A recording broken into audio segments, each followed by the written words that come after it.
Today's episode covers all things crunchy, from being barefoot to mouth taping, prenatals being a scam, why allergies aren't normal, and why you should stop maybe using soap so much.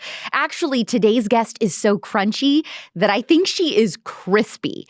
What I love about her is that she doesn't pretend like she's reached perfect health or that she has it all figured out. She believes health is a lifelong pursuit, and she's in the thick of it just like you and I. She has personally dealt with things like digestive struggles, extreme food sensitivities, and infertility. But she believes God knows all the intricacies of each and every part of us and that He designed us to heal and be well.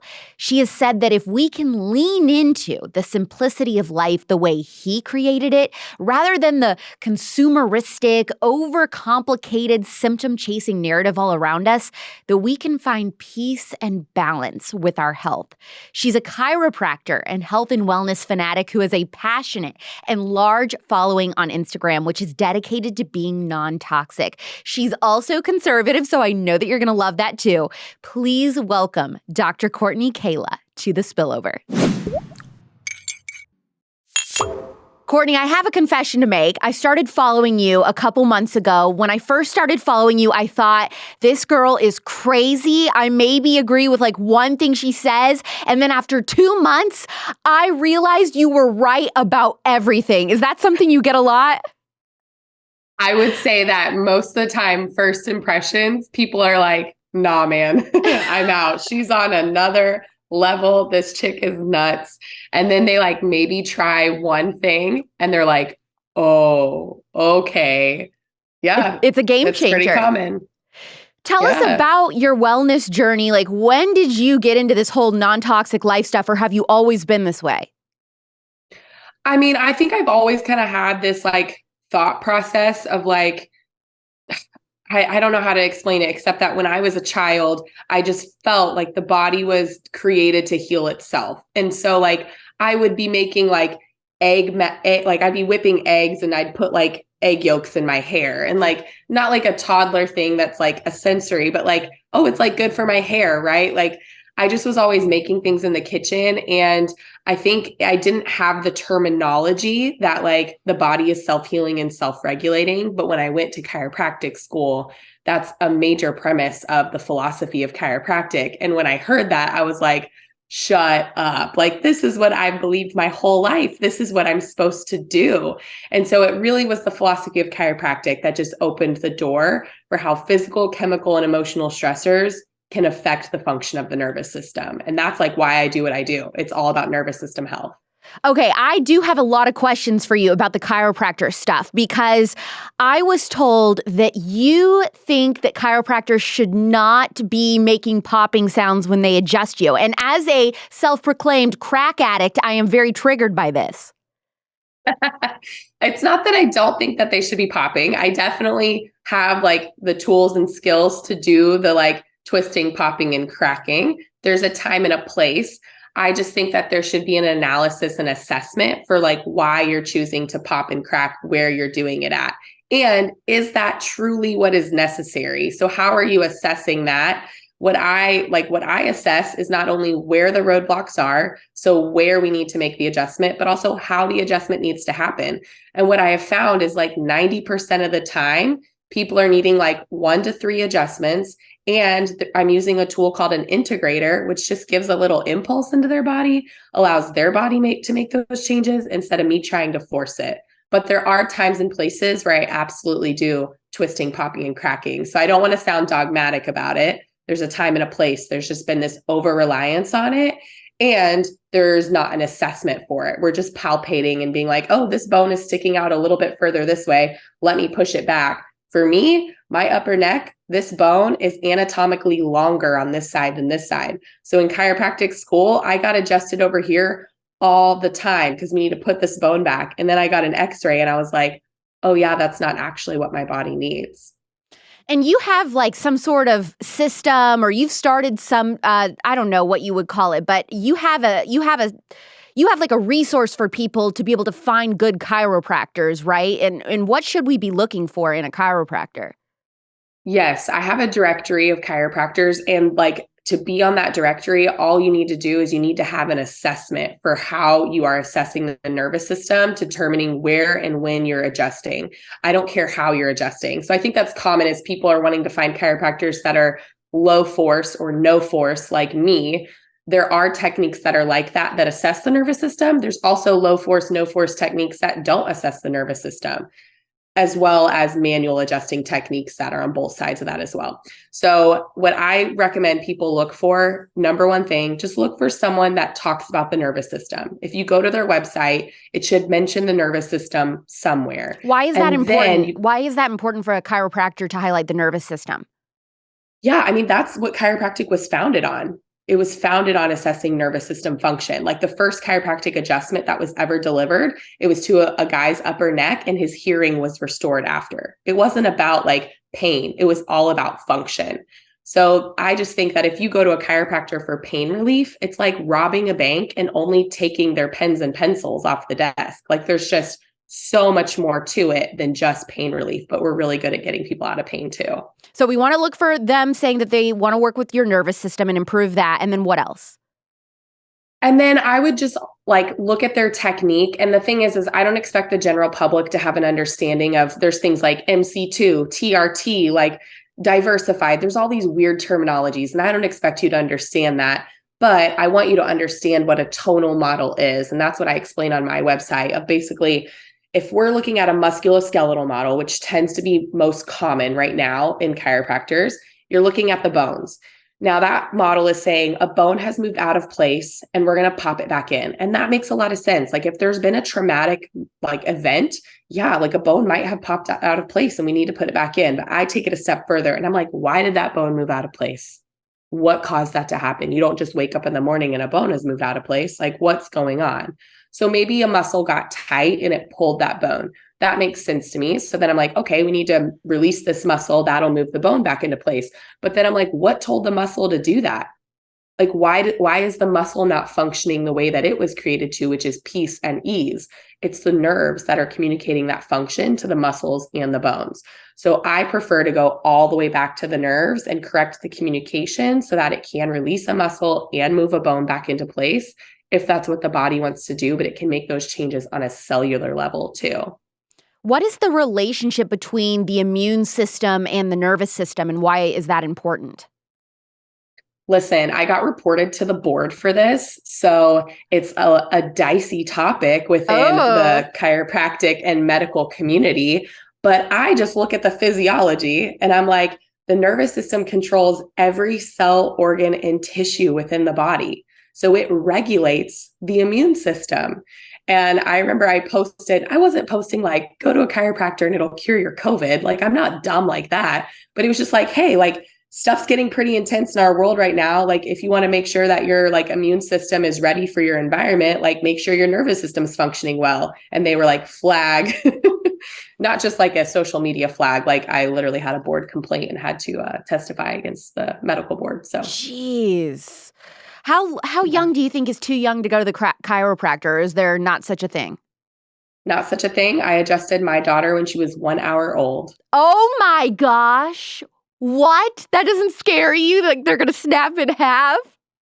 No, because I'm not snap, crackling, and popping her. Like it's a very gentle thing with babies. Like the pressure I use is the pressure I would use to check the ripeness of an avocado. So just like that really gentle squeeze, you just hold certain points and they truly do the adjusting all themselves. Like they wiggle and move and they're so relaxed and calm and at peace during it. Like the parents are like, oh my gosh, like they are loving this. It's as if you as an adult are getting a massage, right? You're like, oh, this is great. Like that's how infants respond. So yeah, she was 1 hour old. I have a video actually on my Instagram of me adjusting her, I think under 3 months old. And I talk through the whole adjustment just so people can like see what that really looks like. See, besides being like a health and wellness fanatic and having so much wisdom on your Instagram with that stuff, you're also openly Christian and conservative, which I love. But that's also gotten you into some hot water. Branch Basics actually dropped you as like a brand ambassador, right? Oh, yeah. Could you talk about that? I'd be happy to. Yeah. So basically, like, I was an ambassador for Branch Basics, not one of their first ones, but one of their early ones, because they actually had an old formulation. And I refused to be a part of them because of their old formulation contained soap molecules. And I don't recommend using soap molecules on laundry detergent.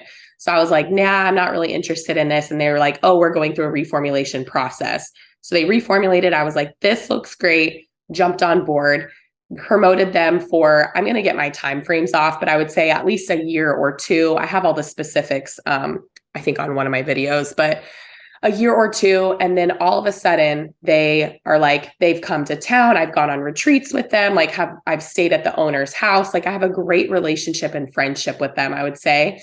And then all of a sudden they're like coming into town. We're getting together for a dinner and they're like, hey, change of plans. We're just going to come to your office. And I was like, oh, okay, that sounds great. And then they sit me down, they like buy me dinner, we small talk. And then they're like, hey, like, we just need to let you know that like, we're probably going to be dropping you. And I like talked with them openly for an hour and I asked them hard questions. And I was like, why? And I was like, you guys are Christians. Like you believe what I believe. And it's basically because on my Instagram, I have a story highlight that is a biblical view of marriage. And they started getting like cancel culture increase. So they started getting just a bunch of complaints.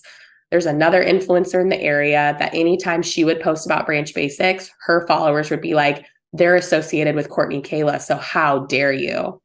So she just had more followers than me. She told Branch Basics, this is a problem. Branch Basics, they ended up selling the owners that you see as the face of the company only own like 30% of the company. So a few years ago, they sold their values, for these upper CEO people who are more, don't share the same values. And I get it, like that's a business decision.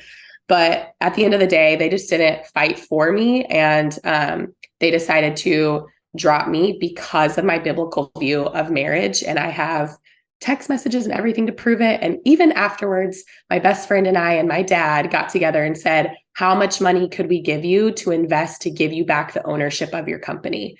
And it was going to be about $1 million. And we said, we'll do it. And they said, no, thanks. We want to sell. See, it would have been so easy for you to say, okay, I'll delete the highlight. I won't post about my biblical views on marriage anymore. You could have done that, but you chose not to. Yeah. Yeah, because like I said in that video, it's like my mission is so much greater than tossing toxins. Like tossing toxins is great, but I will not delete my views so that I can maintain a brand partnership. And in that brand partnership, in losing it, I lost $20,000. So it was like a hit to my family too. And like the relationships, I still grieve it. I still pray for reconciliation. I've seen all the screenshots that they've sent people of like explaining, and they're like, our founders are unapologetically Christian. Anything that says otherwise is like not true. And I'm like, they are unapologetically Christian, but they still did what they did to me. Mm-hmm. And I know like it was kind of out of their hands. There are people above them that had a better say.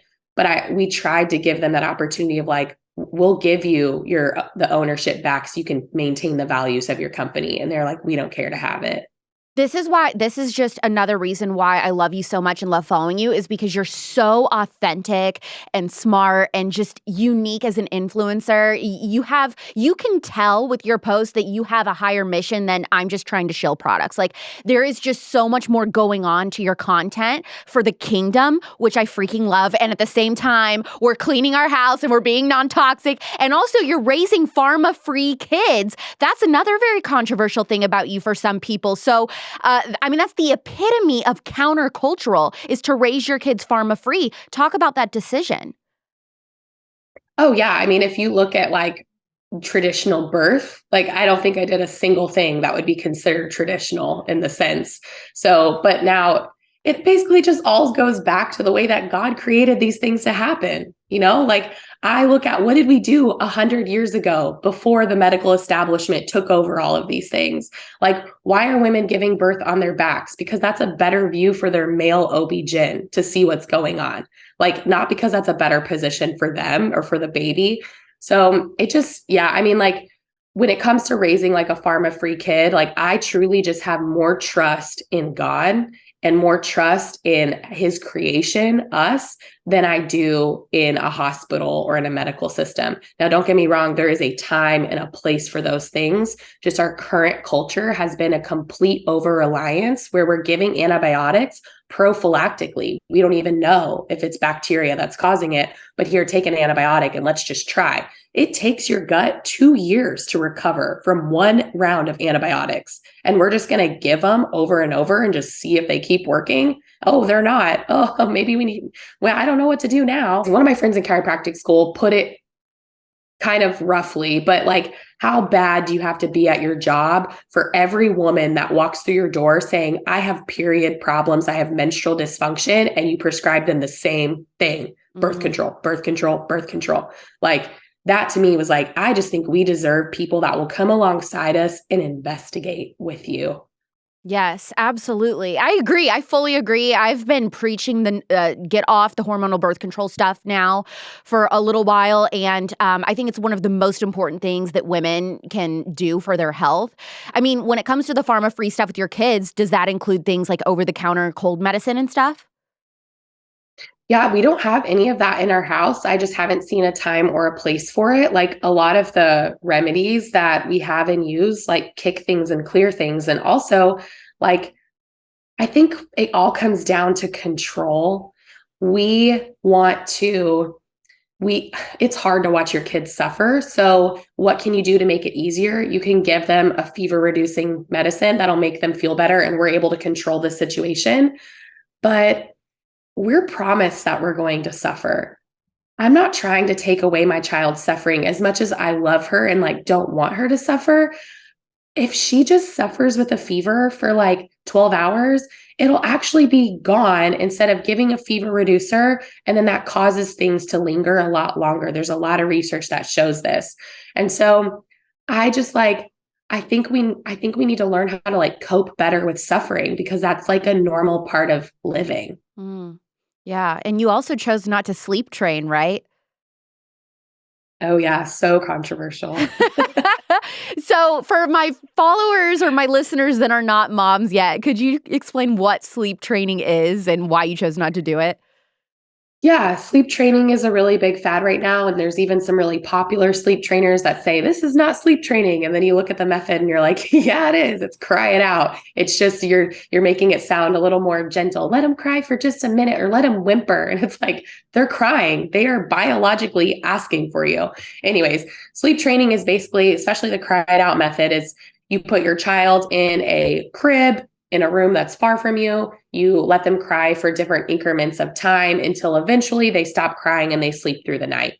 Now, some form of like sleep support and sleep assistance. I think there are some incredible they understand the biology of moms and babies and they can really help you support of like, maybe your child is getting too many naps during the day. So they are struggling at night. They can help you troubleshoot those things. And I think that is fantastic. So I'm not against like sleep coaches by any means. I just think that what happens with the nervous system, whenever you go through sleep training, what you think is that you're teaching your baby to self-soothe. Babies don't know how to self-soothe. Heck, even adults don't know how to self-soothe. If I'm upset, I often am calling my mom or running to my husband for a hug. So like, why are we denying that for our infants? Anyways, what happens in their brain is they go through stages of neurological nervous system stress. So their first stage is a sympathetic cry out. Ooh, hey, fight or flight. My mom's not here. Where are you? I'm crying. I'm upset. Then you're not meeting their need. So that gets intense. And they go through a sympathetic shock where they're like, even louder, even more aggressive. Where are you? Then they go into what's called parasympathetic shutdown. They are equally as stressed. They are just now silent. And that's what we have called self-soothed. And that is not the case. They are equally as stressed. They are just silent because their primitive brain says, my mom is not coming to me. I now need to silence before something else finds me and I don't survive. Geez. When you put it like that, it is really heartbreaking and distressing. It's really heartbreaking. And I have a lot of families that I serve that have gone through sleep training and then I see their kids and I'm like, hey, I need you to know that because I'm going to be assessing their nervous system, they're going to actually have to trace back through this process. So they're going to get to that screaming and crying more intense, and then they're actually going to get to that normal state. And I think that's what's so hard, is that parents just don't know. They just don't know. And they're being sold this message of like, you can get 8 hours of sleep a night and your baby won't cry. And I'm sitting here going, your baby needs to be telling you every 2 hours that they're hungry. Like if they're not, that's a suppressed nervous system, and I'm concerned. So what do you believe, that like eventually your kid just will start sleeping through the night on their own? We just wait it out and we go on their time, or what? Yeah, like I do things very different. And so I have a 3-year-old and she still sleeps in bed with me, and I am very happy and content with that. I hope to have like 6 kids one day. And so maybe one day I'll have to figure out like, how do I have multiple kids in my bed, or, what does that look like? But I told my husband all along, like, instead of having to like, I don't know, like put them in another room if they're not ready for it, I'd rather just get a bigger bed. Like, can we just make a mega bed in our room so that we can have like multiple kids in here, and it feels like safe and comfortable? My little one, who's 3 right now, she's like, one day I'm going to be too big and I'm not going to sleep in your bed anymore. And I'm like, well, you can sleep in my bed anytime you want. No, I'm going to be too big. So she's already aware and we're talking about it. She's just not asking for it on her own yet. But you don't worry about how that could affect your all's intimacy of just having kids like sleep with you for a really long time and multiple kids at night? Not at all. Yeah, I don't worry about that at all. There are more places to be intimate than just the bed at night. Okay. A little spicy. I like it. You just got to do what you got to do. You got to do what you got to do. Okay. Recently, I have seen, Courtney, all of these anti-sunglasses posts, pro-sun content in the health and wellness space. Do you believe that we've wrongly been told to fear the sun? Definitely. The sun is so good. Vitamin D, there's a receptor for vitamin D on almost every single one of our immune cells. So like your body needs it, your immune system needs it. And we've been told and sold this lie that the sun causes cancer. And that is just not the case. It is the sun reacting to things that we have internally, like seed oils and different things that are oxidizing. And then we're being told to put sunscreen on our skin, and that's protecting it when the ingredients in sunscreen itself are known to cause cancer. Yeah. So if you really eliminate seed oils from your diet, a lot of people notice they're not burning as easily. Right. The seed oil rabbit hole is my favorite thing right now. Favorite. It is one of those things that I explain it to my parents of like, there's a fad, like every few years there's like, this is what's making you fat. And before it was like fats are making you fat. And so no one, everyone went from butter to margarine, all this stuff, whatever. And I was like, this is kind of like the fad right now. But I said, listen, it makes the most sense because like you hardly can find a food on the shelf at the grocery store or in a restaurant that is not covered, cooked, coated in seed oils. And so I was like, this just makes the most sense to me right now because it's completely taken over the food industry. Yeah, exactly. And speaking of food, what practical tips do you have for eating healthy on a budget? Because I think the price of organic food a lot of times prevents people from choosing it. Yeah, I do like to just shift my mindset of like, not so much of like, why is that organic produce so expensive, but like, why is the non-organic one so cheap? Like, what has happened to that food so that it's not really food? Like a lot of times, one, they're being grown with genetically modified seeds, and then they're using a bunch of pesticides. And then two, it's like strawberries can be chemically ripened. If you cut open a strawberry and it's white on the inside, it was chemically ripened. It's not even actually ripe.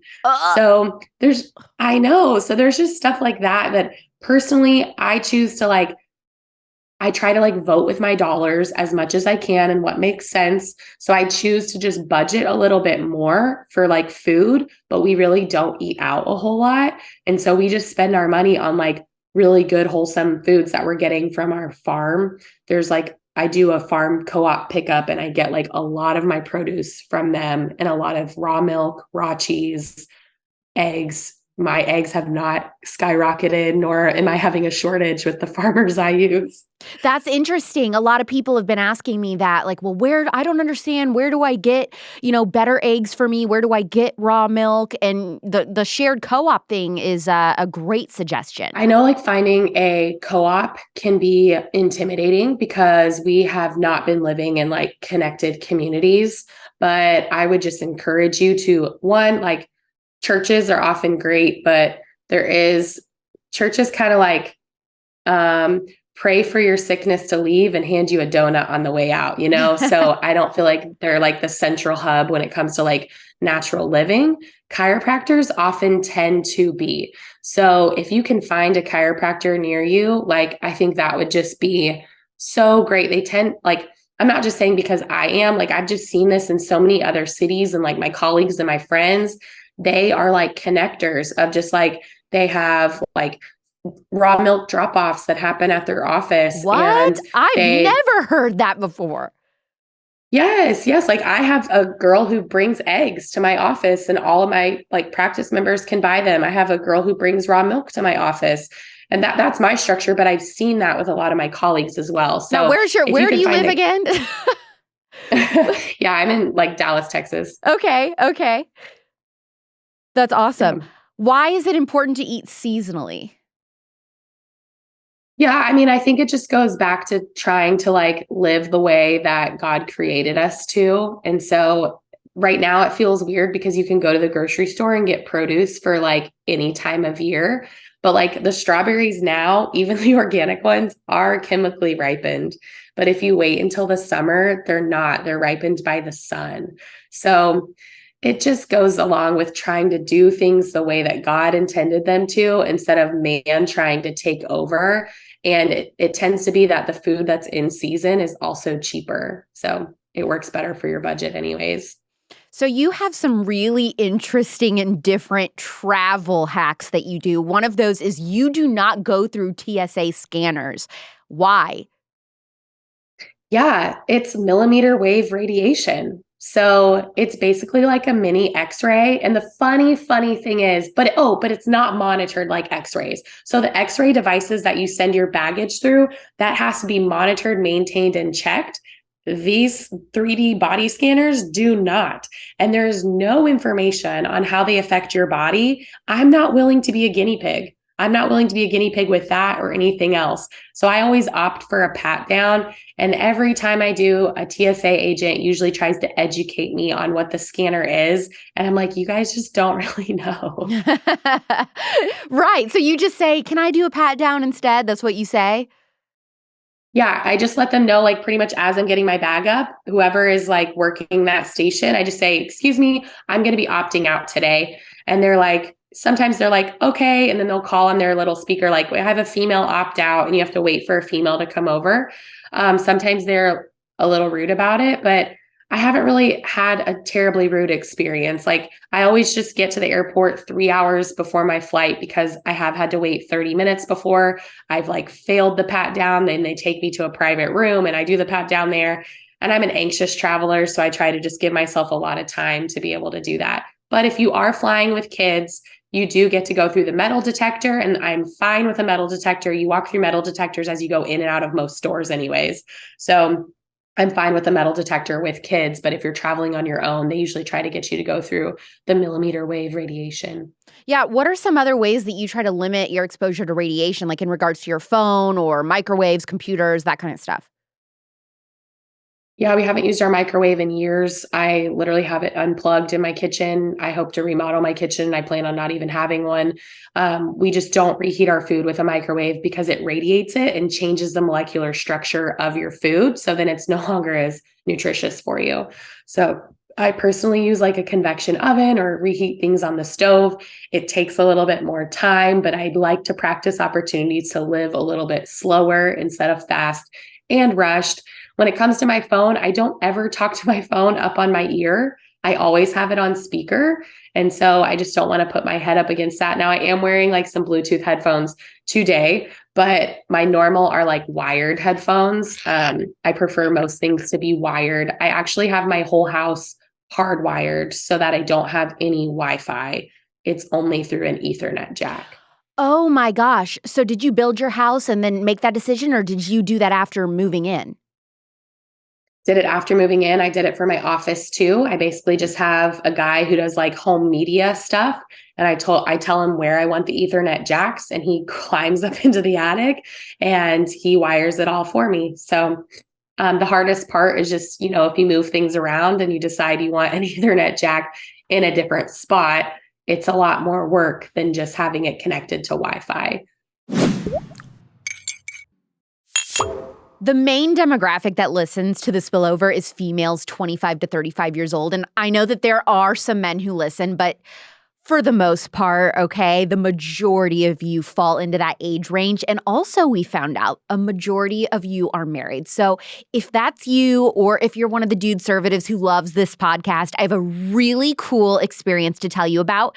Turning Point USA is doing a men's leadership event for the very first time. It's called The Summit. And the reason behind why we at TPUSA decided to do it is really very simple. Now more than ever, masculinity is under attack. The summit is physically, emotionally, and spiritually challenging. The summit pushes you to your limit and then a little bit further. And the mission is to revive the masculine heart and to develop purpose-driven men who are leaders ready to serve their God, their family, and their nation. There's hiking, shooting, ice baths, camping, learning survival skills, prayer, fellowship, and of course, tons of food. Men ages 16 to 40 can sign up to attend the summit happening in cities across the United States, like Kingman, Arizona, from April 13th through 17th, and Palmdale, California, from May 4th through 8th. There will be other locations and dates added, so go to summit.tpusa.com right now to learn more. That's summit.tpusa.com. Now, I have never said this on an interview before, but we have to talk about your armpit obsession. I am obsessed with armpits. I think they're great. Saying that. So for the listeners who do not know, you don't wear deodorant. And haven't in years. It's probably one of the most like hippy dippy things that people think of with me, for sure. Okay, walk me through the beginning. Why you made this decision to go without deodorant in the first place, and then how you keep yourself from smelling, or do you smell and you just think it doesn't matter? Okay, so this all happened because I used like Old Spice. I was a collegiate volleyball player. I would swipe so much Old Spice up in there with our 7-hour workouts and stuff. But my armpits were always rashed and would break out. And I was so frustrated. And I was like, I just don't know what to do. So then I was like, let me try a natural deodorant. That actually made it worse. I was like, I am suffering. So at this point, I was in chiropractic school, and I just told my friends, I was like, listen, my armpits hurt so bad. I need to go without deodorant for a little bit just to give them a break. And I never felt like I had an opportunity to do that because I was always an athlete. But even in chiropractic school, we sit in one classroom, the teachers rotate to us. So you're with the same people in the same spot for 8 hours a day. And then you have labs where you're doing all these manual movements where you often have your armpit in someone's face. So I was just at this point, they feel like brothers and sisters to me. So I was like, okay, this is what needs to happen. I'm in pain. I need to just do this. So I tried doing, some of the stuff I do on my face. I just started doing it on my armpits. And what I found is that the rash went away. And then I also didn't stink anymore. And I was like, this is so weird. So I think I'm just not going to put deodorant back on.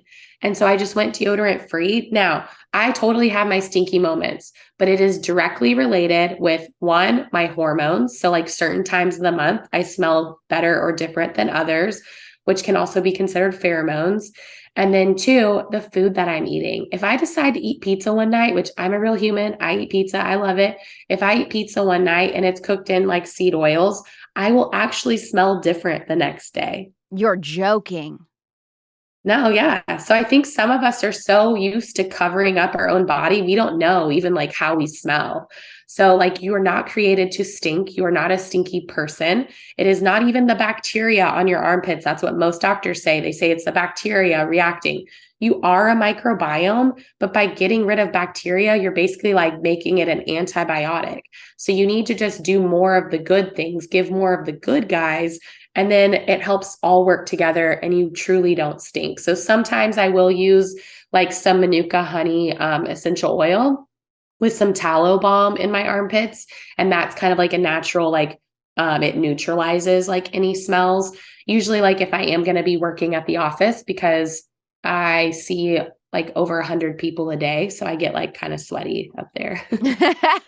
Well, see, I really wanted to stop using regular deodorant. And so what I did was I bought a totally non-toxic clean one, like you were talking about, but I hated it. And I felt like I felt really sweaty. I felt really damp. I also felt like I smelled, and then I just gave up.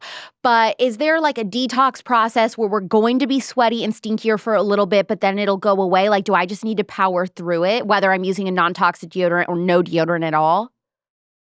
There's definitely a power through, like your body's going to take some time to transition. But I also think it's important to notice that like we have been buying and sold antiperspirants, which stop your armpits from sweating.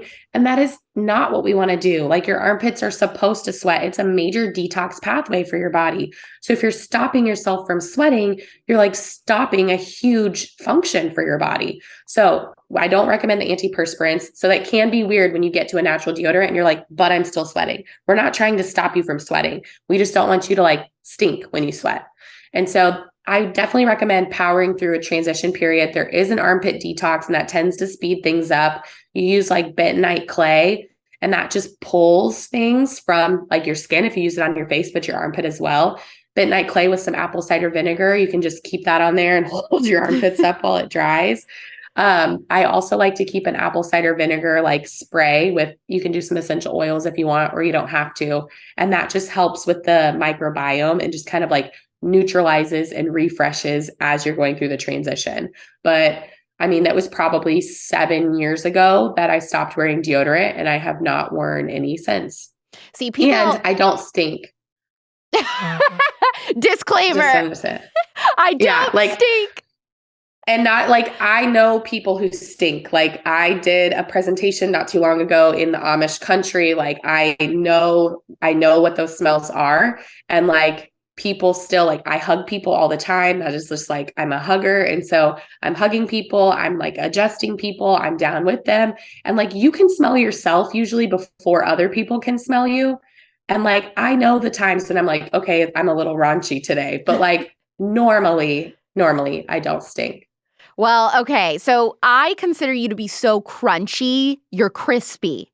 That's what I say. Like, she's crispy. You know what I mean? That stereotype of like a crunchy mom.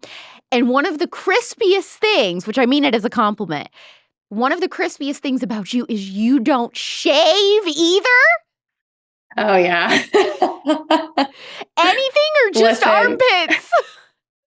I ebb and flow with it, okay, because I do know that I have to be like a functioning member of society.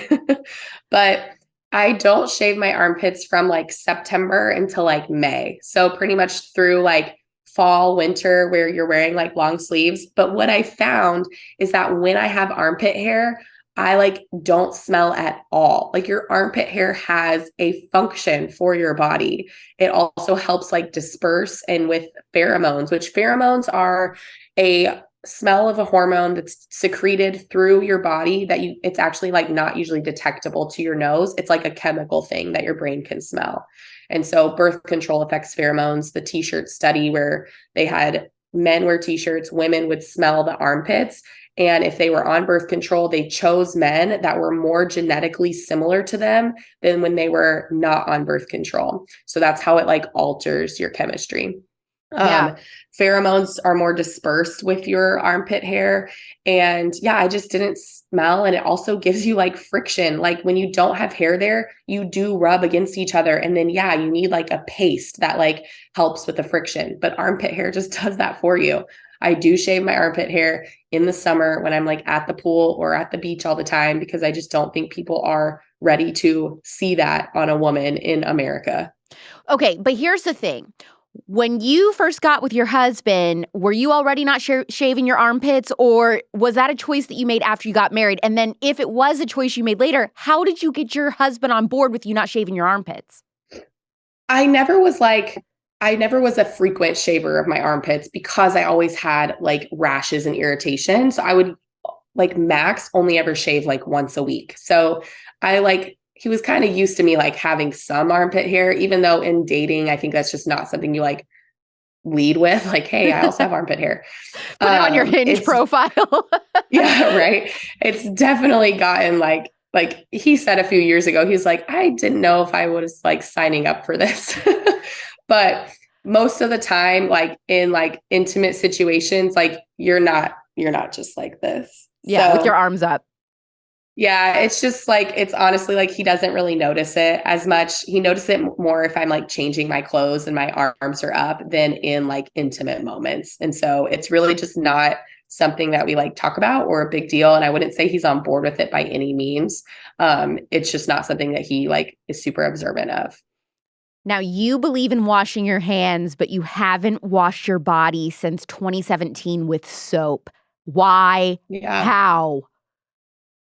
Yeah, like I just love the microbiome. Like the microbiome is filled with these organisms that have been around longer than we have. Like you get your microbiome from your mother's vaginal birth canal. And so I don't want to strip and wash away these things that are really beneficial inside and outside my body. Like your microbiome is literally covered from your mouth to your anus. Like it's all a whole bunch of microbes. So I just want to like protect that. And instead of the whole idea of like, wiping it all away like antibiotics do, I like the whole idea of like, let's give it more good, give it more prebiotics so that the good guys can eat more and flourish, and then give more like, I don't give probiotics, but like give things to help the good guys be better, stronger, and more diverse. And I just think that that is a key to health. So when it comes to like using soap on your body, it's disruptive to your microbiome, not just on your skin, but also your vaginal microbiome, which I just love the vaginal microbiome. I think there's a lot of dysfunction in that area. I personally experienced a lot of dysfunction with that growing up. So I'm just like really protective of the microbiome, and like playing in dirt is like great for your microbiome. So I wash with water, and that is truly sufficient. There's very few cases where you're like caked in mud and that you actually need like an emollient to help you get the mud off. That's what soap was created for. It was not created for you to use every day, multiple times a day. It was created to just get the mud and dirt off your skin from literally working outside all day long. And that is just not our culture anymore. We're like overusing, over cleaning in so many areas, but including our bodies. How long did you wait to wash your newborn? And what did you use to wash her? Yeah, I waited. Her first bath was at a month old, and I didn't use any soap or anything. Like I just used water, and I probably didn't use any. I have one like body wash right now that isn't soap based. So it doesn't have any saponified like oils in it or anything like that. Do you know the It brand? just uses like, yeah, it's Olivia. It uses like sea salt and coconut oil, but it's like the same texture as like a body wash. It's microbiome friendly. And so I use that with her now if we're like, which she does like play outside in the mud and get it like caked on her. So we'll use it for those situations, but it's not. And every time we do a bath, and even now, like I couldn't tell you the last time I washed her hair. Like, yeah, I was going to ask you about hair washing for you and her. Like, how often do you wash your hair? And then what do you use to wash hair? Do you not use soap? It's just water? You run through it or what? There is the water washing method. I don't personally do that one because I feel like it's been a little bit hard on my hair. I wash my hair probably once a month. I naturally have curly hair. It's straight today, but curly hair, my skin's really dry. My hair's really coarse. It absorbs a lot of oils. I don't get oily, but there is like, have you heard of oil training for your hair? I have heard of it, but I don't really know much about it. So tell me. Yeah, oil training is basically like we have trained our hair to overproduce oil because we're washing it so much. So people are usually like, oh, I have to like wash my hair every day or it's oily. No, you've trained your hair to be that way. If you actually like let your hair be oily and wash it less, your hair will regulate its oil production so that it's not overproducing. It's overproducing because you wash it all away. You wash all the oils away and your body's like, I need to produce more. But if you let it be there, it would self-regulate and you don't have to wash your hair as frequently. But again, you have to go through a transition process with that because we've been overwashing. So I wash my hair now with the Olivia body wash, works great as a shampoo. And there's another brand called Under Luna. I use like their stuff sometimes as well. I kind of just ebb and flow, but neither one are soap based. They're just like a bunch of nourishing and hydrating oils. What is your opinion on hair color? You know, like if you're addressing all these other areas in your life to like remove toxins and like, you know, live as close to how God created you to live, then I think like a few times a year getting your hair colored is just not going to be the toxic exposure that like sends you into other like diagnoses. So that can be an issue if there's like a bunch of other toxins in your life, that can be a problem. But I think if you're evaluating other things, like you can make the informed choice to like choose toxins in that one area. Like I might choose to eat Domino's pizza. I'm choosing those toxins, you know, like you could choose that. For me, I don't color my hair. I did a long time ago. I'm too low maintenance to maintain it. It gets like too yellow and ashy because or yellow, it doesn't maintain, you know, kind of like the ashy, pretty color it's supposed to. But I usually do like, if I would do like a balayage. So it wasn't sitting on my scalp. It was just kind of lower. And then I bring my own shampoo and conditioner to the hairstyle salon anyways. That's like a normal thing for me. So I don't have to use their stuff. Now, are you also choosing to live a makeup-free life? Yeah. How did you get comfortable with being able to do that?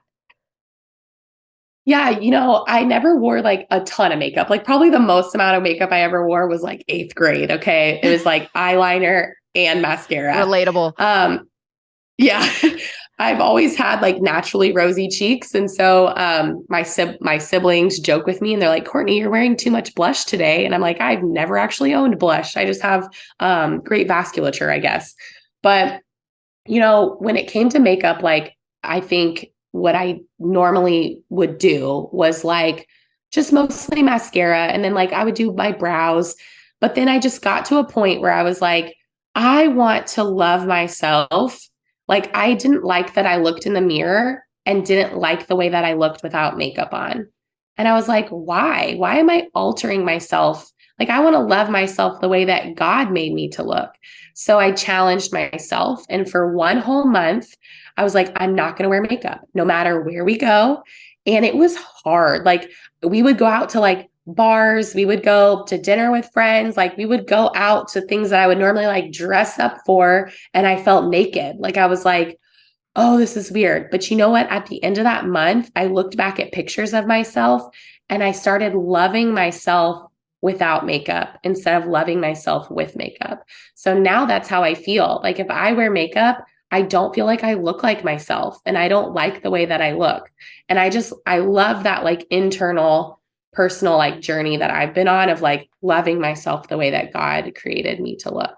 I love that. I love that. I think a lot of women are going to feel really encouraged by that. And like, I want to do the Courtney Kahla 1 month no makeup challenge. It was really freeing. It really was. And yeah, I haven't worn makeup since. So wow. Now, there's something new that I learned that I had never heard before. And that was that allergies are not normal. yeah. What is that Ready to go about? there? Yes, explain. I mean, I just thought everybody deals with allergies. That's normal. And then I found out actually that's a really bad sign. If you are having allergies, there's something going wrong. Yeah. It's definitely like an immune system dysfunction. It's a siren from your immune system saying we're not okay and things aren't right. But I think our world has said the way that we're going to address allergies is we're going to remove. We're going to take away. Oh, you're allergic to outside? Don't go outside. You're allergic to gluten? Just don't eat it. And then you look at people and you're like, so what are you eating? Like blueberries? You can't survive on blueberries. And also, that's not the way that God created our bodies. Like he created us to eat all of this nourishing food, and you're reacting to things that are now good. That's telling us more of what's happening on the inside than it does about the trigger. So I think that's what, like, some of the mentality is like, it's all about the stressor, right? And this can happen within non-toxic community too. Like, it's all about the stressor. The stressor is the problem. Really, truly, it's your body's ability to adapt the stressor. It's not adapting it. That's the problem. So I like to remove the things that I have control over, because I know there's a lot of other stuff that I don't have control over. There's 5G towers. There's, whatever's being sprayed into the air. Like, there's things I don't have control over. So I just want to support my nervous system in a way that when it encounters the things that I can't control, it can adapt it. It's not overwhelmed. It's like everyone has a bucket. What's in your bucket might be different than what's in my bucket. Let's say maybe you were born via cesarean, so you've got a cup of extra stuff in your bucket, whereas I was born vaginally, so I don't have that stuff. But we all have different stuff in our buckets. But if your bucket overflows, that's where we see like mass symptoms. So I just want my body to be able to work through what's in my bucket, since I can't change what's being put into it. I can change some of my environment. So I try to be like really intentional about the things I can control, while just giving my body a better opportunity to adapt the things I can't control. Now, one thing that I've started doing is eating bee pollen every morning. Have you had any experience with that? I love bee pollen. I actually just saw a TikTok that my friend sent me that was all about bee bread. Bee bread? Have you seen that? No. I haven't tried it, but I really want to. It's made from bee pollen. It's fermented bee pollen. And the funny thing is, when I usually put bee pollen in some water and swirl it, and then it dissolves, and then I add that to other things. But I left it on the counter one time, and I think it fermented, and I was like, I think this is still good. And you drank it?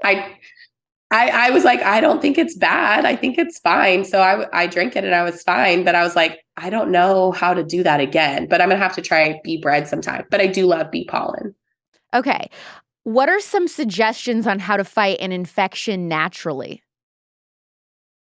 Yeah, there's a lot that you can do, and it can be very overwhelming on like what approach you take. For me personally, I like to do things in the order of least invasive to most invasive. So the least invasive thing to me is giving my body, like releasing my body's ability to fight those things on its own.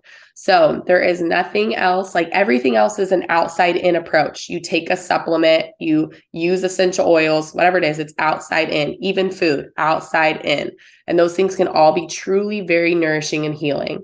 There is nothing else that releases your body's innate ability to restore and repair its own functions, like chiropractic care, which is an inside out approach. So I always start with chiropractic care first, because my nervous system controls everything in my body. And I want to give my body an opportunity to do it all on its own first. Now, I'm the type of person that I like to throw everything at something all at once. And then I never really know what works, but I just like to do all the things. So other things I like to do are like, man, I like have sinus stuff right now. And so I have like a counter or a bag on my counter in the bathroom where I've been doing like sinus nasal rinses. There is nothing that will clear your sinuses like doing a nasal rinse. And I have some excellent videos to show what comes out of my nose. Oh, but people love nasal that rinses stuff. are great. They do. It's like weirdly satisfying. Yeah. I love to do things that support the microbiome. And so there's a product called Ion Biome, and that heals and seals mucosal membranes. So if you look at the lining of the gut, it's mucosal. Oftentimes people have leaky gut, which that tends to be the cause of allergies. It's not the stressor, it's internal, and it tends to be a leaky gut. So that there's actually like they've taken biopsies of the linings of people's gut and put it under a microscope. And it's like, you can see the gut lining and how it has healed after using their product, which is pretty cool. So they have a sinus spray that heals the mucosal lining of the sinuses. And I recommend that, as well as the gut one for allergies. I like to do that. crazy cool. Bromelain, which is the enzyme in pineapple. So pineapple juice, studies actually show that that performs better than cough syrup for coughing. And then elderberry syrup has been proven to inhibit influenza A and B when given at the beginning of symptoms. So there's a lot of great tools that are extremely effective. We're just not being marketed those products. See, you guys are getting like a major crash course in like an hour or so, however long this podcast is going to end up being. But like, imagine just perusing her Instagram for like a couple hours. You go all the way down. She covers all this stuff all the time, step by step, what products to use, what products to avoid. It's phenomenal.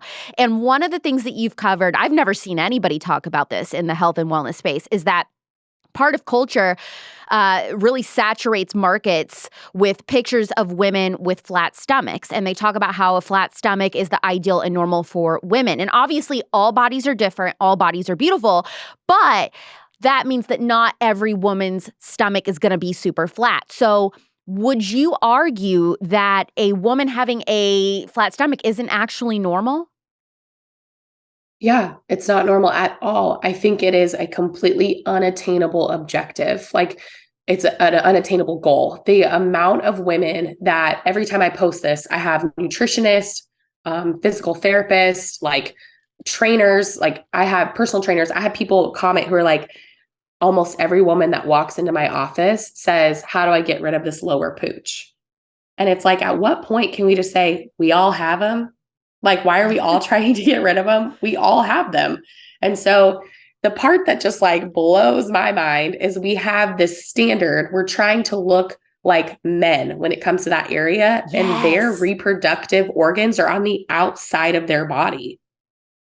And it's like, we're cool with them having reproductive organs of whatever size on the outside of their body, the bigger, the better. But for women, our reproductive organs, which are on the inside of our body, we're like, let's shrink that down, please. Can we get rid of it? Let me suck it in. Like, let me do a million crunches to get rid of it.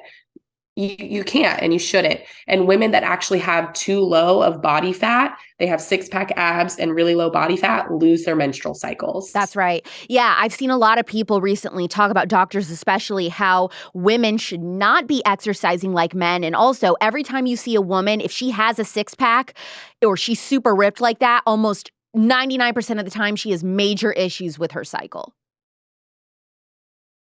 Yes, major issues with her cycle. And then most women are just malnourished. We're not eating enough. Like, I love looking at pictures of like the 60s and the 70s, because like women had, well, one, there was like no obesity, right? Like you look at pictures of the beaches from that time and like no one's overweight. Everyone just looks like normal. But the women have like these beautiful curves. They're not like trying to be like lean. It's like, we're supposed to have curves to us. We're supposed to have like more body fat than men. Our bodies need more fat to like nourish and grow humans. Like, yeah, it's just crazy that we have this standard, but it makes sense because the medical community, like majority of their research is done on men. So when we look at even studies of intermittent fasting, it's done on men. And it's like, oh, intermittent fasting is great. Like actually for women, like there was one study done on intermittent fasting for female rats, which I know we're not rats, but they all lost their menstrual cycles. It put them into menopause when they went into intermittent fasting. But like the studies are done on men and we're like, oh, like intermittent fasting is good. No, I don't think it is for female hormones. Yeah. We're not doing studies on women. Does a woman's stomach shape change according to her menstrual cycle? Yes. So your cervix definitely like changes, and it will like come up and lift higher. And when you're on your menstrual cycle, it'll be lower. Some of the like natural family planning methods actually have you check cervix positioning to know where you're at in your cycle. I don't personally do that because I just don't want to be that like invasive on myself on like a daily basis, but you can. And like if you're used to using tampons or like menstrual cups or anything like that, you felt that. You felt whenever you like put something up there and it's like more shallow than it is later in your cycle. So Yeah, the cervix definitely like changes. And then as we go through puberty, the shape of the uterus changes. It goes from like a tubular shape to a pear shape. And that's Oh. something too, is if you look at like prepubescent girls, they do have flat stomachs because their uterus is tubular. And then it turns into a pear. And then we're like, we want our bodies to look prepubescent in a sense. Yeah, that's so true. See, you're just like a wealth of information. Okay, another thing that you are really big on is coffee enemas. I am Love it. personally obsessed right now with learning about colonics. I haven't done one, but I'm very interested. Now, I don't know pros and cons of both of those. Do you recommend one more than the other? Are they both great? What are your thoughts? They just have completely different purposes. So, a purpose of a colonic is to cleanse and clear out your colon. And I think that there can be a right time and place for that. I also have loved looking at the videos of like parasites that come out in That's colonics. that is, let me tell you. The other day I was showing the girls that I work with, I was like, look at what's coming out of this girl. They're like, Alex, stop showing us this stuff. And I'm like, it's fascinating. We can have these parasites in us that are like several feet long. Yes, it is crazy. And I probably have controversial thoughts on parasites when it comes to like the functional medicine community. But when it comes to like coffee enemas, I love them. And listen, I knew about them for 3 years before I got up the courage to do it because it felt very intimidating and scary to me. Yeah. After I did it, I was like, this is no big deal. Like it really is no big deal. It's all just about your brain because you're like, I'm putting something up my butt. What? Yeah. It's weird. I know. But the purpose of a coffee enema, you should actually already clear your colon. So you should have like your morning bowel movement. Your colon should be clear. And then you do a coffee enema because while you're holding the coffee within your colon and lower intestines, it is actually stimulating a nerve that goes directly to your liver that tells your liver to cleanse your blood. And the longer you hold it, like you should hold it usually like 15 minutes or so, your liver will clean through your blood like 5 to 8 times. There is nothing that can detox your body like your own liver. It increases glutathione, which a lot of people will do like glutathione, like IVs, nutrient IVs and stuff, which can actually be a little dangerous. You cannot take 700 times the amount of glutathione. That would be like very dangerous, but your liver can increase glutathione by 700 times during a coffee enema. Okay, well, what's intimidating to me is so you're saying you have to like clench your butthole for 15 minutes and not move? I don't know.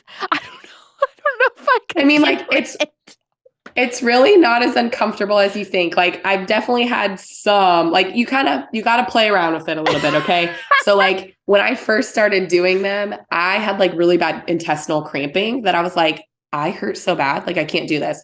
It was because I didn't have the right water to coffee ratio. Like you kind of have to like start slow, ease your way into it. But now like also that sensation of like, I need to go to the bathroom, but kind of like holding a little. Yeah. In that particular situation, it actually strengthens your vagus nerve, which your vagus nerve is like a major nerve in your body. What I does have that like a do? whole picture of it. Your vagus nerve is one of your cranial nerves, but it runs all the way down to your gut. It's like your gut brain axis. So by holding and retaining the coffee and feeling like I kind of need to go to the bathroom, but like I'm not going to like poop myself. Like I'm okay, but like it's there. That strengthens your vagus nerve. So I'm not saying you need to do that when you have like a normal elimination, but in the sense of like a coffee enema, like keeping it right on the verge there is actually so good for your vagus nerve. So coffee enemas, I'm a huge fan. My one of my best friends does one every day. I'm not that great. Every day. I am too low maintenance. So I probably do like 2 or 3 a week. And the benefit in them is consistency. And so you could just do one, but again, it's not to clear the bowels. Okay, well, I don't drink coffee. I like a nice chai tea latte every day, but I'm not a coffee drinker. So what do you, this is probably going to sound so stupid, but like, what are you doing? Brewing a cup of coffee or is it like beans? I don't know. Yeah, no, you truly just like, I will use a French press and I will like literally brew coffee and then I just pour it into Now, you want to use like a really light roast, like using a dark roast is not as beneficial. So if you could use like a green coffee bean, that would be great. I've tried them before, but I mean, getting them crushed up is brutal. So like a really light roast, the brand I use is called Purity Coffee. They're tested for mold and heavy metals, which isn't it crazy that a lot of coffee on the shelves are not tested for mold and contain mold? So yeah, they're tested for mold and heavy metals. They have a light roast that is like, literally they make this blend like for you to do coffee enemas with. So yeah, you just brew it and then you just like put it into a little, you can do like a silicone bag that has a tube at the bottom of it. They sell like coffee enema kits. I have a glass one just because I started with the silicone bag because I was like, let me see if I'm actually going to like do this. Yeah. And then once I was loving it, and listen, the energy you have after, like, so you hold it, you release. And then like, I remember the first time after I did one, my husband was like, you could do one every day. Like, I love this version of you. Obviously, you know that I'm obsessed, and I know that you're obsessed with fighting against big food. And because of that, I really try my best to shop with conservative-owned brands when it comes to my food, especially really healthy food that I know I can trust. And that's what I love about Good Ranchers when it comes to buying all of my meat, whether that's chicken or steak. And what I love about Good Ranchers is that they're conservative-owned. Yay! And they're here with me today, Ben and Courtney Spell, the founders of Good Ranchers. How does shopping with you benefit conservatives and help us fight against big food? Well, first and foremost, you're supporting American agriculture. When you shop with Good Ranchers, you know that you're supporting farms that are here in the U.S. There's so much beef and pork being imported into the U.S. every year that hurts farmers. Over 20,000 farms go out of business every single year. When you buy from Good Ranchers, you know that you're supporting American agriculture. Our mission is to connect the American rancher to the American table. You're also supporting a business that in turn can use their ad dollars to support organizations like Turning Point and everything that aligns with our values and our beliefs.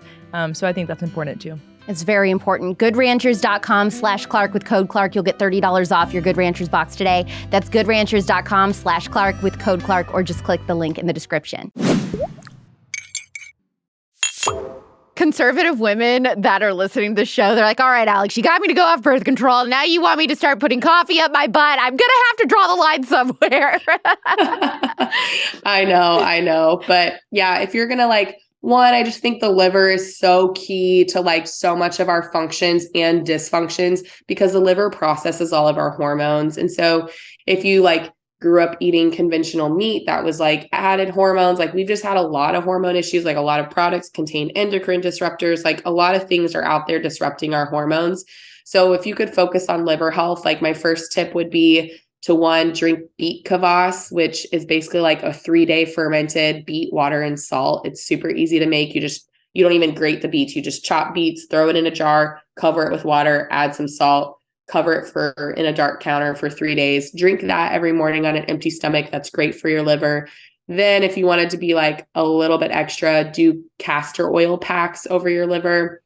You take like wool or flannel and you just cover it with some castor oil, throw it over top of your liver, which your liver is in your right upper quadrant. So it is right underneath your ribs on the right side.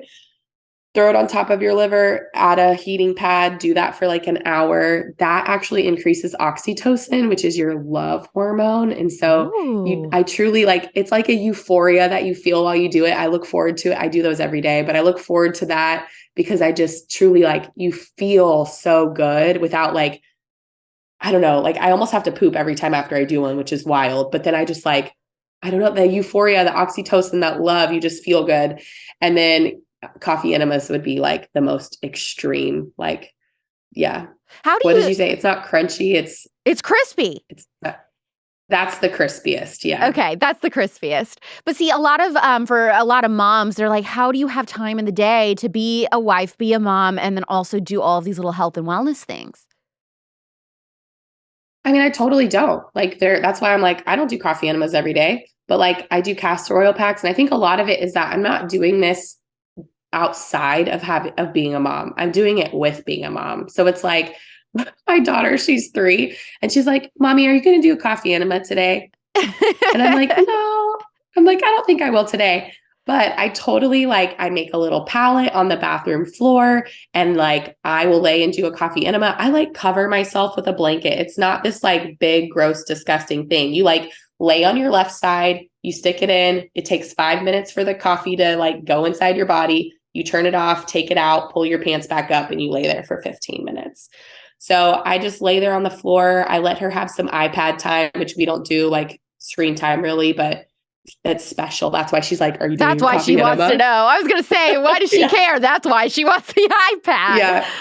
Yeah. We do iPad time. And so one of my rules with iPad time is if you're going to be on the iPad, you have to lay on your belly because we don't do any text neck looking down. Oh. So she lays on her belly and she watches a little, if you give a mouse a cookie show or something. And by the time the show is over, I'm ready to release. And it's literally takes 15 minutes.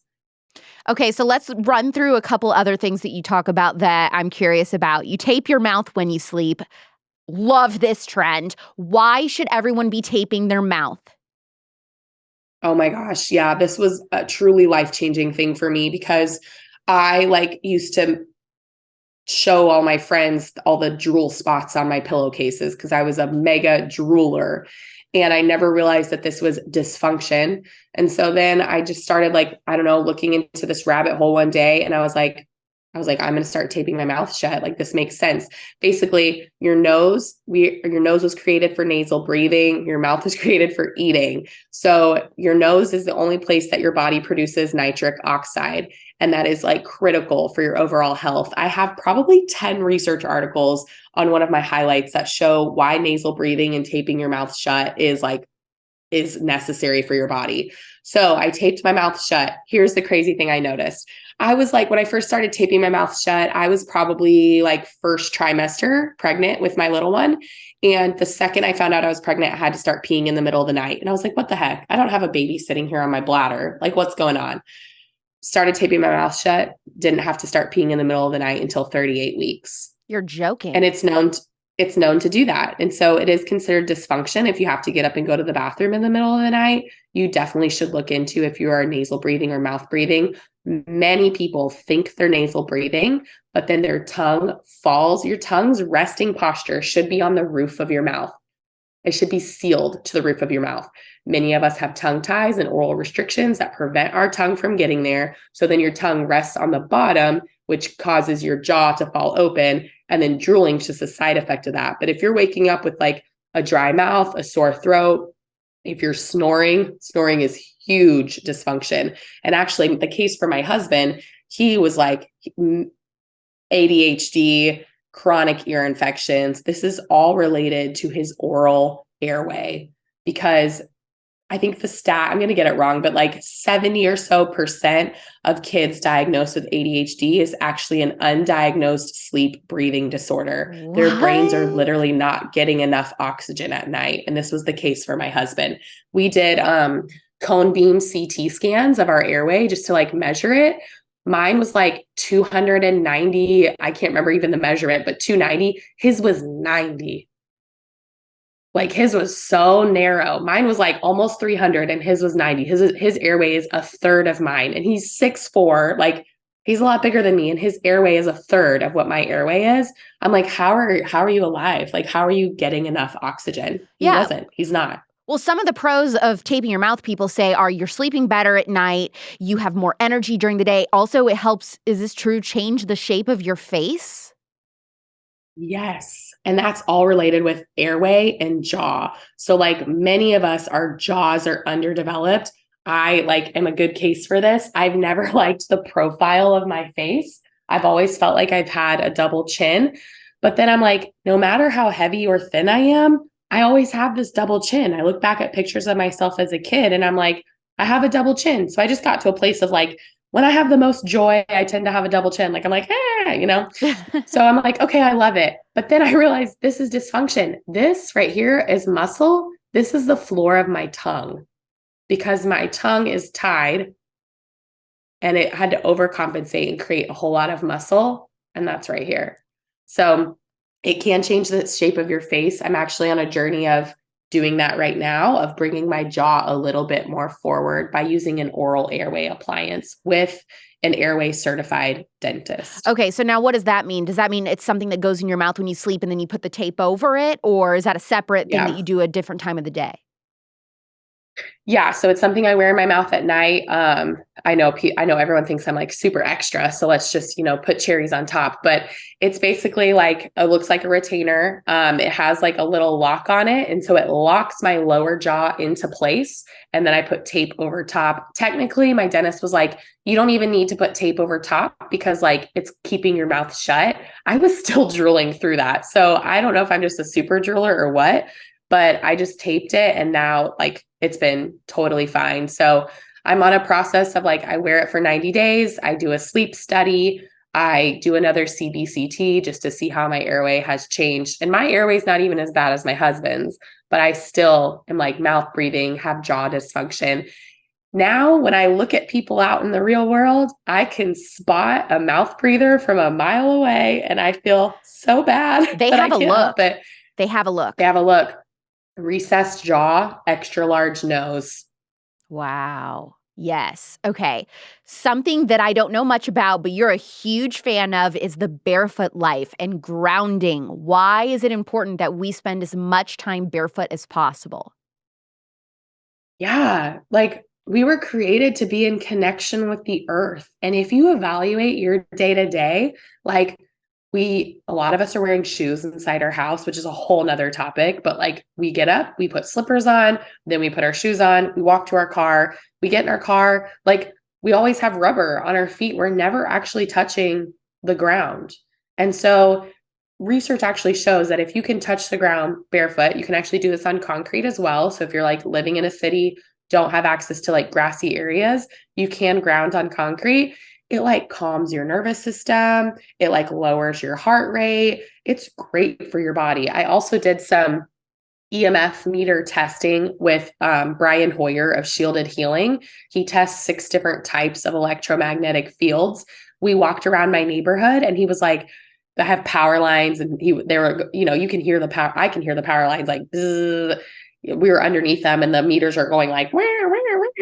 And then he was like, watch this. And he walked me underneath a tree. Silence. They all went like, whoa.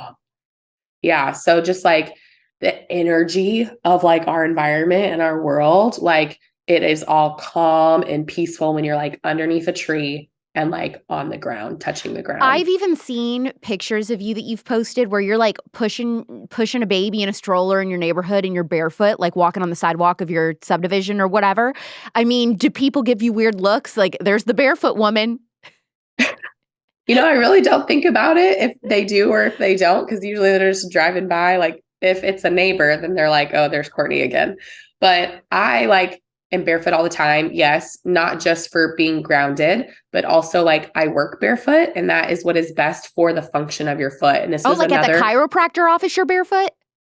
Yeah, I work barefoot all day. It's actually a requirement at my office. You have to take your shoes off at the front door. Oh. So yeah, one of the reasons for that is the health of our environment. Like we serve babies. We've got babies laying on the ground. There was research done that most shoes actually carry C. diff on the bottom, which is like a really terrible, you do not want to get C. diff. Yeah. So your shoes, you're walking around in public restrooms, all kinds of things. I'm not afraid of those microbes by any means, but if I could have better air quality and better like health of that my people that are coming there, taking your shoes off at the door are fantastic. So that's one of our rules for our home and my office. We have a no shoes home, no shoes office. Now, how much of your life are you spending barefoot? I mean, are you walking around in public barefoot and the airport and stuff?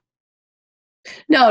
Like I wear like barefoot function shoes. So I wear shoes that support the natural shape and function of my foot. And they don't look like creepy or anything like that. Like there's like, I have some sandals.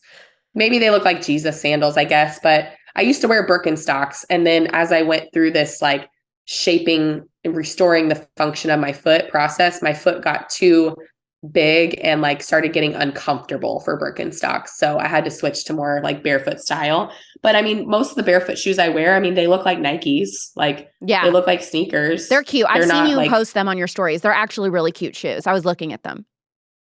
They're cute. It's just kind of weird mentally because it's like your foot is fan shaped, right? Like you have your heel and then your toes go out. That's the actual shape of your foot. But most shoes are like this.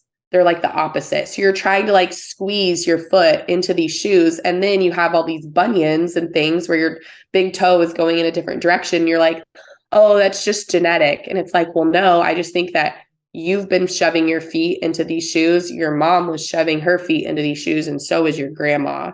So like, I think it's just familial lifestyle. Genetics actually only account for 10% of your overall expression. The other 90% is all lifestyle, and your lifestyle can turn on certain genes or turn them off. Okay, so speaking of turning on and off, something else I've seen people do lately is turn off all of the lights in their house in the evening at a certain time and then only going by candlelight for the rest of the night. Is this something that you do? Yes and no. Going by candlelight makes me a little bit scared of like fire hazard situations. I will only light candles where I'm like actively sitting.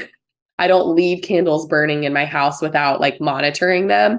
But we do use salt lamps throughout our house. And I have actually right here, red light therapy. Obsessed with red light therapy, Courtney. I do it every morning. I got a membership at a red light booth locally. I can't stop telling people about how much I love it. That's amazing. That makes me so happy for you. I love it too. It's like invigorating, right? Yes, like invigorating. One of the biggest differences I noticed after 2 sessions, Courtney, those little teeny tiny bumps that you have, they call them like chicken skin or whatever on the back of your arms, they completely disappeared on me after 2 red light therapy sessions. Okay, that's incredible. But also just on the chicken skin, that technically is a vitamin A deficiency. So if you take like cod liver oil, that would get rid of it. But it sounds like the red light therapy was like helping your body too, which is great. I'm a big fan of it. Yeah. I haven't tried any salt lamp stuff. Okay. Yeah. So salt lamps, like I like them. I keep them on in my house 24/7. You can put a light bulb on the inside that's a red light. So then here's the thing with like red light at night. So after sunset, we often have TVs on, our phone. Those are all emitting blue light. What blue light does is it prohibits the production of melatonin. So if you notice, if you're sitting and watching shows, you binge, and you're like, oh my gosh, I'm not tired. It's because your body is literally preventing you. The blue light is preventing you from producing melatonin. And so it's not making you tired. It's making you think that it's daytime because the sun does emit some blue light. So when the sun goes down, just one of our rules is that we don't turn lights on. I'm not the only person that lives in my house. My husband isn't like always as on board with that stuff as me, but I actually don't turn lights on like at all. Like I don't keep lights on because light bulbs typically emit a flicker and that is EMF. And I feel very sensitive to that. There's 0 flicker light bulbs. I had them all at my old house. We've lived here like a month, so I haven't changed them all out. But I'm going, man, I just went down like 4 different topics here. Take me back. Where am I at? Red light? Well, I just said like there are some people that have started to say, oh, I keep all the lights off, once the sun sets and we only do candlelight. And so you were going through all the lights that you do in your house. Oh my gosh, so much. Yeah. So we keep salt lamps on. I have a salt lamp in like every room. And the reason for that is because salt lamps emit negative ions, which you think it's negative. No. The largest source of negative ions is actually like a waterfall or at the ocean. You know, that peace you feel at the ocean, that is negative ions coming from the movement of the water.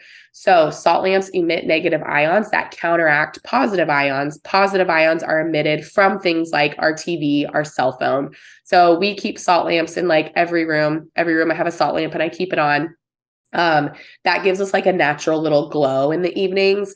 And so, yeah, I just don't really turn lights on because I want to protect the melatonin production for my body so that I can go to sleep at like 8 p.m. when my daughter does and wake up at 6:30 a.m. and not need coffee to survive. That's incredible. That's like that would be a huge game changer for a lot of moms to be able to do that. Are there any wellness trends that you are not a fan of right now? The only thing I can think of like off the top of my head would be like the parasite killing that's happening.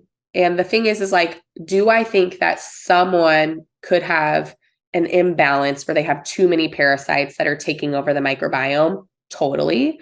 I just think we've kind of gotten stuck in this very similar model of like kill, kill, kill. And then we're humans that are left with nothing. Like we're not nourishing.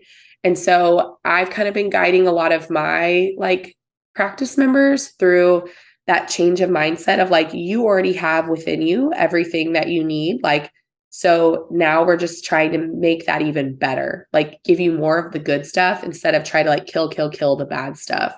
I just think that even looking at Western medicine, the pill for an ill, then we look at functional medicine, a supplement for a symptom. Like it's the same mentality. It's just a different product that you're using. Right.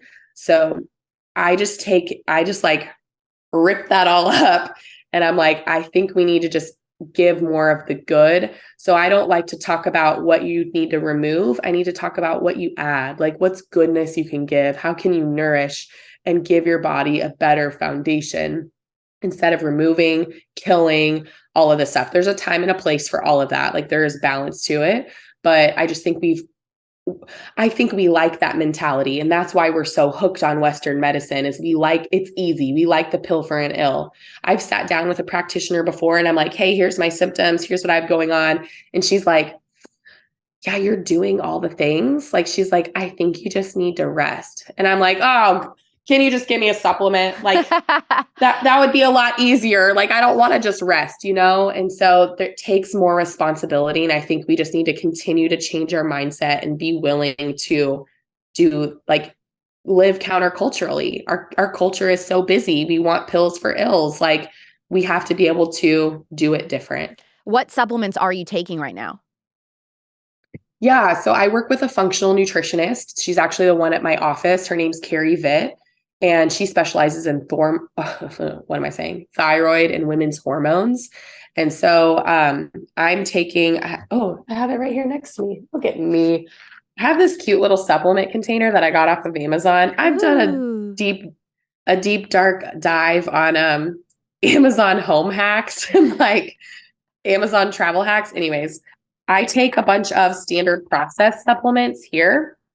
And it's mostly things for like adrenal function. I also take fermented cod liver oil, which I know within the like seed oil, like PUFA like community, that can be a little controversial, but I like it.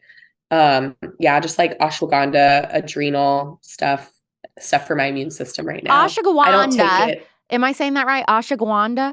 Ashwagandha? Whatever. That, is it really the stuff? Because I keep seeing it. I keep seeing that in magnesium, which I am taking magnesium. I do like magnesium, but I do want people to be mindful that magnesium works with calcium and vitamin D. So we can take too much magnesium and cause an issue, right? Just like probiotics, we can take too many probiotics and that causes an issue because we need diversity and things work together. Ashwagandha, I like, but it's great for like cortisol and if you're stressed out, but it can also be very overstimulating. So I've personally taken it in the past and I've even struggled with it this time that I've been taking it. I change my nutritional protocol with my nutritional therapist about every month to 6 weeks. But I'm taking ashwagandha right now. And I've had a few times where it has overstimulated my nervous system. So that's just something that I don't think there's ever one right answer for one person. You can try it. I think you should be your own best doctor. So like try it, but just see how your body feels. And if you're like, I don't feel relaxed right now, it's probably just not the remedy for you. Okay. I have like 2 more questions for you. So we're almost done. Are prenatal vitamins a scam? Yeah. Short answer, yes. Prenatal vitamins, I think, again, it comes down to control. We feel like we can actively do something to like help our growing baby.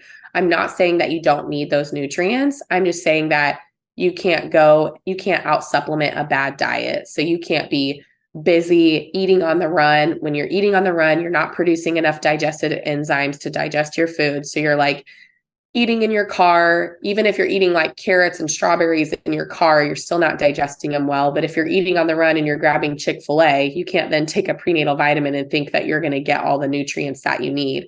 I do understand the argument of like morning sickness, and I get it because I was puking every 1 to 3 hours for 16 weeks. But like you're still not getting the nutrients. Really, the key is if you can nourish your body with like whole fruits and vegetables and animal proteins and raw milk and raw cheese, you're getting those things from that food at least 3 months before you even conceive, if you have that opportunity.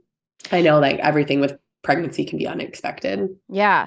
Okay. So one thing that I love about you compared to a lot of other health and wellness influencers or non-toxic influencers is that you get it. You understand that all of these things can be very overwhelming. It's like, what am I supposed to switch out? What should I be using, not using? You have a non-toxic living and wellness guide, and this bad boy is like the dictionary of changing your lifestyle no matter what your budget is, right? Could you tell us about that? Yes, I have a basically like 200-page dictionary, which you're like, that overwhelms me. But I do walk you through like just one page at a time and kind of like guide you through that process and for you to figure out how you should approach it. Not like, hey, here's what I did. Why don't you just take all this and go do it yourself? It's like, no, I want to help you think for yourself. I want to help you be able to source these products for yourself, be able to spot it at the grocery store. And so I just help you like walk through kind of like how to go about that for all the different categories of your home. I do not want you to like read this guide from like cover to cover. I definitely think that you should just look at the categories that are most interesting to you. If you're like, man, I really want to use better skincare, then go look at like the skincare body care section and just look at ways that you can do things better or different. The skincare that I use, like it's shipped from Denmark. Like it's not cheap, but there's also options on there where you can like find things in your kitchen, honestly, that you could use yourself that's better than what you're finding on the stores of the shelf at the grocery store. So yeah, I mean, there's a lot of different options. Like even with hair care, it's like, hey, here's the shampoo that I use, but like you could also just wash with water. I think that's the common misconception I hear is like the Olivia body wash, which I use and love. People are like, you want me to buy $25 body wash? And I'm like, no, I actually want you to not use body wash at all, just water. But that freaks you out. You're the one that's freaked out. You're like, I can't do that. Yeah. So then if you're going to buy body wash, this is the one that's friendly for your microbiome. And I'm also telling you to like only shower like once a week. So like it should take you a year to go through this, So I think that's where people get freaked out of like, this is so expensive. And I'm like, actually, this is really simple. You're just having to work. You're having to unlearn. You're having to unlearn the way that you use these things before. And so where's the easiest place to find your living and wellness, your non-toxic living and wellness guide? Is it through your Instagram or is it a website? Yeah, Instagram works, but it's actually on my website, drcourtneykahla.com. I have like a shop page. We're actually about to launch a guide for babies as well. When does that come out? I don't know. I'm terrible at setting deadlines because basically when I set a deadline, then my team feels rushed and I don't want them to feel rushed. So I'm like, listen, let's just finish it. I gave my first round of edits this past week. So when it's done, it'll probably be like a month after that because we need a buffer, Yes. Well, I think we're hoping for March, but we'll see. And it's Dr. Courtney Kahla, but with no Y. It's spelled Kahla if they're looking for you on Instagram or your website, right? Yep. Yeah, that's right. Kahla. Awesome. Courtney, this is like one of my new favorite episodes. I swear I do not say this every episode. It really is. And it's also, even as somebody that's conducting the interview, one of those ones I'm going to go back and listen to it like 7 times just to remember everything you've said. Thank you so much for doing this and spending the time with me on the spillover today. Thank you so much for having me. This was super fun.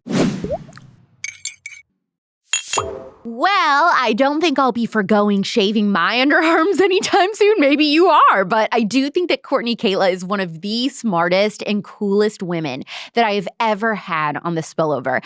I love the evidence behind going barefoot more often. One of the only negatives for me about living in Phoenix is that being barefoot is really difficult due to the lack of grass in our landscaping and because during summer it is so hot that you could fry eggs on the sidewalk. And like people say that, but people actually do it in Phoenix. So catch me being barefoot when I'm home in Indiana visiting my parents or grandparents, because I do feel better when I just walk around barefoot outside, and it's way easier to do there. Now, if any of you take your walk around your neighborhood and you decide to do it barefoot like Courtney, pushing your baby in the stroller or whatever, you have got to take a selfie and tag her and Politics on Instagram, because I am dying to see it. And if you're interested in more episodes like this one, you'll really enjoy my episode from January with Little Ray of Health, where we talk about eating your way to healthy hormones. And we also go over a lot of wellness trends like I did on this episode. You should also listen to last week's episode if you haven't yet with Really Tan Man. We dove head first into why seed oils can be tied to almost every major illness and health issue, why raw milk is superior to pasteurized milk, and how fixing our food can fix most issues that plague humanity. Next week, I am talking to a Gen Z powerhouse in the political world about what it was like working for former President Donald Trump and Kayleigh McEnany, how to run for office as a young person, and the behind-the-scenes scoop on controversial conservatives like Madison Cawthorn and Congressman George Santos. This is the ultimate Elle Woods-esque episode, and it drops Thursday at 9 p.m. Pacific, midnight Eastern on Apple Podcasts and Spotify. And we upload the video version of the spillover to Politics on YouTube each week. So if you prefer watching these on your TV, you can subscribe there and turn on the notification bell so you don't miss episodes. I'm Alex Clark, and this is The Spillover. Love you, mean it. Bye.